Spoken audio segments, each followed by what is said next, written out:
I just spent over 2 hours creating Cardano videos and I just scrapped all the footage because I really think I should start from the basics when explaining why I'm so ridiculously bullish on Cardano. And also, I don't know if you guys have taken a good look at my channel. I've made a ton of videos on Cardano over these years, yet I've kind of stopped talking about them. And today, I want to kind of cover what's happening to the price right now, why I'm so extremely bullish on Cardano, and also why I scrapped so much of my content, and why I keep redoing these videos all day long. Starting it off though, what is Cardano? Well, it's pretty interesting to me to talk about Cardano, mostly because I've actually been with them from the start of the start. But Cardano is an open source and decentralized blockchain project created to facilitate peer-to-peer transactions, like basically any blockchain for that matter. But alright, it has a layered architecture that facilitates smart contracts, enabling a platform that is both adaptive and scalable without having to compromise security. Cardano began in 2015 by project leader Charles Hoskinson, co-founder of Ethereum and BitShares, who left Ethereum after an argument about keeping the project nonprofit. In 2017, the ADA crypto was officially launched as the ICO boom neared its peak. Now, why Charles Hoskinson, the founder of this all, had left is still a little bit of a debate, as again, some people will say he actually left because he wanted to turn it into a big corporation, a centralized piece of garbage. Some others will say he just left because of some deeper ideology with the crypto. Whatever, it does not matter. He made Cardano ADA. With a couple of others, though, they're not alone in this, as there's also Emergo and IOHK, and even the Cardano Foundation. There's a couple of things. Now, this article, or actually thread, or whatever I should call it, on CoinMarketCap, really is a beautiful deep dive into Cardano, as it goes over every single thing that is going on with them and every single phase about them too. And this is something that I would have loved to see a couple of years ago. I don't know if it was there, but right now it's a freaking beautiful update with links to everything. Is just really freaking beautiful and amazing. Now quickly guys, before we go on, make sure you comment down below if you are actually holding ADA or if you are bullish on the project. This, by the way, is the roadmap for Cardano. We've covered that a couple of times before, but hey, I haven't done it for a little while. Why? I'll tell you guys right now. The price right now per Cardano is how much? Let's quickly go check it out. It is 70.2 cents at the time of writing, at the time of speaking.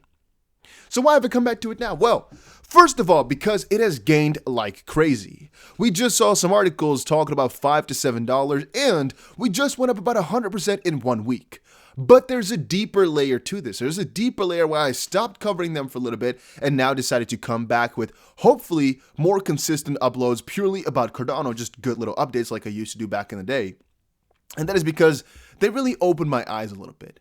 The last couple of articles we saw about Africa and how they are really pulling all this through, it has really just clicked in my head. And now with this huge pump for Cardano as well, even though you might call it a bad thing because it's kind of unsustainable, I'm going to call it differently. Cardano has been in the works for so many years. You might say, oh, but 2015, not that long, debatable, but it's more so from a different perspective. Cardano has always had a different approach to this all. They always had the idea of build a good solid foundation on paper, then build it out properly. It's really different to what was happening back in the day in the big ICO boom, basically 2017, when most of these projects were, let's build something, let's think of a use case, we'll push it out, we'll rush it out, and we'll see what happens, which is a lot of other coins that are in this list right as we speak. A lot of other coins were like that. Cardano did perform quite well in the big bull run, but actually didn't really do well if you start to consider how they were just something on paper. They were just some idea that was written down, which a lot of people did not respect, and it was purely pumped or bought by hype and by literally the idea of what they could do in the future. Right now is only, and again I'm talking 2021, is only when we're seeing that they can actually do stuff.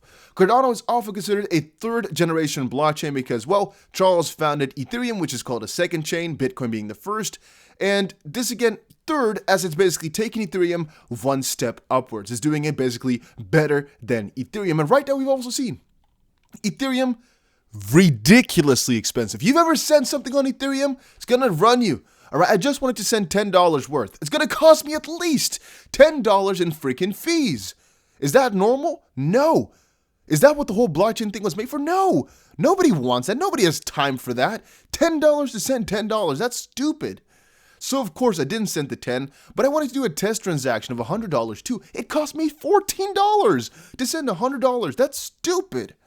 With Cardano, you don't have that problem. Now, do you have that problem with if you want to send stablecoins over Stellar or Tron?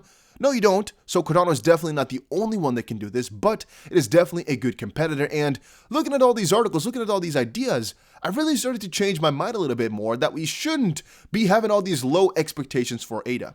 70 cents right now, being at the 4th spot, even though I think XRP should be in here somewhere too, I still think is very low for them because from every perspective, they are really on par with Ethereum, except for the fact that they don't have as many projects or as much money in DeFi on top of it. But that's because they're working on something. Again, I have one of the articles open here as is basically explaining that they're working towards everything right now. Let me quickly see here. I think it was this article right here.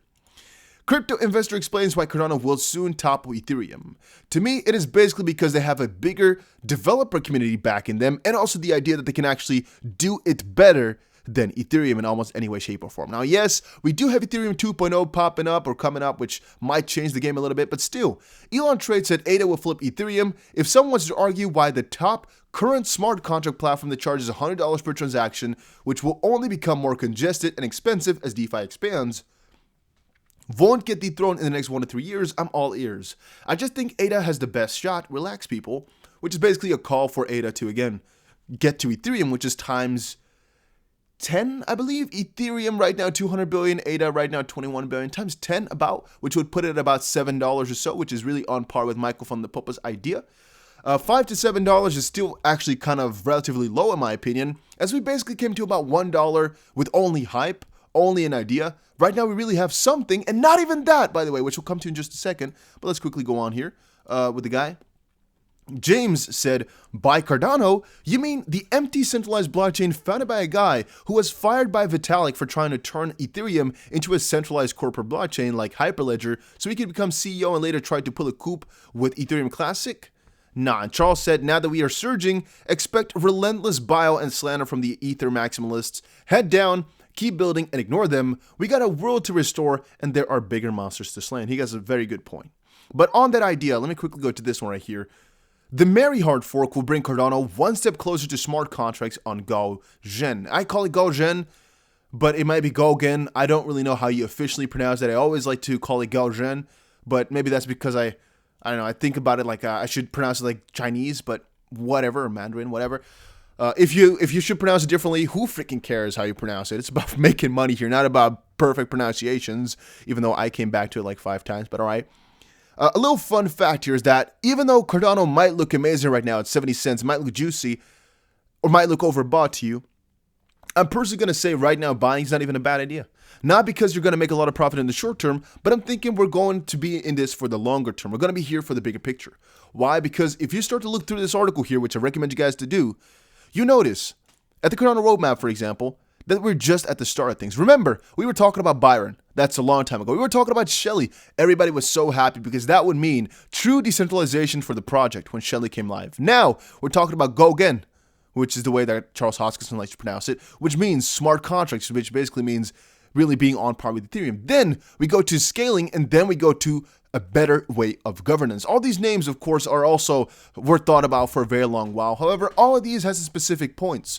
All right, and again, we covered them all in due time. And today, I think was another good point for me to just quickly talk a little bit more about GoGen as we're getting closer to it.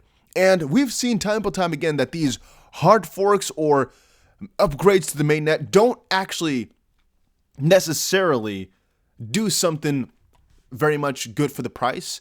In a big altcoin run like this, it actually does, because back in 2017, people were just talking about the first couple of phases and the first couple of upgrades. And I think if the mainnet launches, I don't know what the official date for it was. I do know it for Tron. I don't know what the official date for it was. I'm too sorry. The Byron era of Cardano, named after Lord Byron, began in September 2017 with the launch of Cardano's first version. There we go. I remember when people were all talking about this one. Is that officially the start of everything too? No, here it is starting at about October, actually, is the first that we can see right here. But again, that's the bigger picture, September. we were all talking about the start of the start and just the first couple of parts, but see at this one, right? That was Byron, which is basically phase 1. Phase 2 started July 29th, 2020. And that was, again, when it was officially launched. There was, of course, first tests and parts before that, which, if you check out the channel, there'll be a ton of updates on that. We've been talking about Cardano for so freaking long, and I sometimes forget that I've literally covered it from the start of the start, and we're already freaking 3 and a bit years into the future. And still, Cardano is nowhere near its end, nowhere near where it wants to get to, but they're going on such a huge pace. And the fun part is, yes, they've been around for a little while, not too long, not 10 years like Bitcoin, not so many other years like Ethereum, they're a little bit younger, but it's a different approach, it's a different idea, and they are slower, but built more properly. And that's, again, the longevity that it gives it. It's not something which, like Ethereum, is made with an idea, not done properly, where you have to adjust later on. We see with these huge fees that it's not that practical. It's made with the idea of, okay, we're going to do it properly. However, we have some phases, because if you do everything in one phase, well, you'll run into the problem of 99% can be planned out of your project, but the last 1% might be as much work as the first 99%. Again, it's mostly considered with 95 and 5, but I just like to consider it with 99%. You might be able to plan out every single step along the way, but you notice the last 1%, which you couldn't prepare for, stuff that goes wrong, bugs and whatnot, are going to maybe cost you another 99% of the time. And that might really break your network if you want to try it all at once and basically have no upgrades for the future left, and basically start out as a poopy project without really big upgrades or ideas planned. This was a better way for them to do it, and it's also showing just how powerful they are. They're not even properly done just quite yet. They still have so much to go. And yet they're already so high up. They're already doing so splendidly. It's really crazy to me. By the way, check out 5 Minute Crypto. A link is down below. It's my second channel. Just quickly plug in that. And let me see here. I had another article open here, which I quickly want to show you guys. Yes, Cardano did flip Ethereum, flip XRP. You might make of that as you please. Can't Cardano get to Ethereum's level, which is times 10? It could. Will it do so, though? I cannot really tell. Guys, you know for a fact, it's pretty simple to understand that, well, even though these two might be on par with capabilities in the future, right now Ethereum has more things on there, so it is a better platform. Is it better in every way, shape, or form? No, because every single coin in the top 50, you can put one property over another crypto's property. In the sense that Ethereum has some appeal to it, so does Cardano, so does Polkadot, so does XRP, so does BNB. Every single one of these coins has at least some point at which it's good at. Even Dogecoin, how funny it sounds. One of the good parts about that one is just basically that it's Litecoin, but then memeier. And even Litecoin is a good part because it's basically just a little bit of a better Bitcoin. Is it good? No. But is it inherently bad? Dependable. It's better than Bitcoin at least. Is Bitcoin good? Well, dependable. It's good for institutional adoption. It's not good for transactions, and so forth and so on. You can basically pick up all these different projects, take a good look at them. There's always going to be one point at which they excel. So Cardano definitely excels in quite a lot of points in comparison to Ethereum, yet Ethereum might still stay number one for the longest amount of time, purely because there's some other points which keep it afloat. Let me quickly see here, because Cardano, there were like $100 price predictions or ideas about Cardano, which I had somewhere open here. I'm just quickly looking out for where exactly it was said. Again, you can see that's sometimes the negative part by doing these videos like 5 times in a row, because that's again what I was referring to at the beginning of the video. I have redone this video so many times because I was just not happy with the idea that I was given with that. I was making it more about really the price, more so than the real fundamentals behind why I think this is not a short-term hold. This is not a coin that you quickly buy to make some profit with. You can, if you're into that, try it. But this is a coin that you should really just stick with for the next couple of years, as it really might be a dethroner. It might be one of the coins that really breaks everything. Charles Hoskinson, again, you might have to trust his word, you might not, said that Cardano will be the first $1 trillion crypto. Now, is it on the road there? Dependable, because Bitcoin has 800 billion and Cardano only 20, so it's pretty far away, but it's times 50 to get there, which would be pretty nice gains. But here, this article, Michael van der Popa said $170 per ADA in 2030. You heard it here first, as somebody else said it on Twitter first, $170 per ADA in 2030. I saw a lot of YouTube videos. I didn't check them out, but I did see them come by, of people saying Cardano's going to go to $100. Cardano's going to do this, that. And then some others were saying it can never happen. It could never get there. It could never get there. And I always tell people, don't restrict yourself in terms of price. Don't think there is a maximum cap. Don't think there's this, that. There is no maximum. There's no maximum for it. Ethereum, do you ever call a maximum? No, not really. I think $20,000 is feasible. It's possible. Will it happen soon? Well, I don't know. Will it happen in the future? I definitely do think so. Same for $1 million per Bitcoin. I do think it will happen at one point or another. From that perspective, yes, I do also think Cardano could reach, example, a $10, $15, $100 at some point. Will it happen quickly? Well, maybe not. Maybe it will. It could definitely happen. But see it from a different perspective. People will always claim that $7 or $5 per ADA is something you shouldn't think about because we should get to $1 first. Same thing for XRP. But the fun part about it is, well, if it gets to $1, it's going to be a $1.50 before you know it. And right now you're going to say, oh, but $1 to $1.50 is not that much. It's not that big. That might be if you look back at it in hindsight, right? If you're at $15, you were like, oh, going from $1 to $1.50 is not much. It's still double from where we're at right now, and it's still a 50% increase from $1. It's still a huge freaking move. So please consider it wisely. Going from $1 and then moving over to $1.50 in a couple of days afterwards is still a huge move. It will basically be what we saw this week all over again. But it can happen in the span of 1 week. You just saw it. People said, don't think about 70 cents ADA because we got to go past 25 cents first. Well, it happened in a very short amount of time. It happened in a very short amount of time. Same thing for Doge. People are saying, don't think about 10 cents Doge. It will never happen. But there we went to about 8 point something. We can still get to 10. I even called it out on YouTube a little bit earlier. We can still do that. XRP people say, don't think about $5. Just wait. It's all of a sudden $1. Bitcoin, I think about 100,000. All of it's only going to be at 50, 75,000. Ethereum, they said, don't think about $2,500. Well, it's at $1,700, $1,800 right as we speak. It's going ridiculously fast. So don't let these predictions and ideas limit you to what you think is going to happen. The longer term is what we're here for, not for the quickie gains. And as long as that's the back of your head, most of your price ideas can actually be realized, logically speaking. But yeah, that's just my thoughts about it, though. Again, I'm no financial advisor. I'm not your dad, so please do not take this too harshly. This is just some educational stuff that I've found on the interwebs. It's not financial advice, not even any other advice for that matter. I'm just a random guy on the internet. Consider that. And see you guys again in another crypto video. That was it for today's update from me.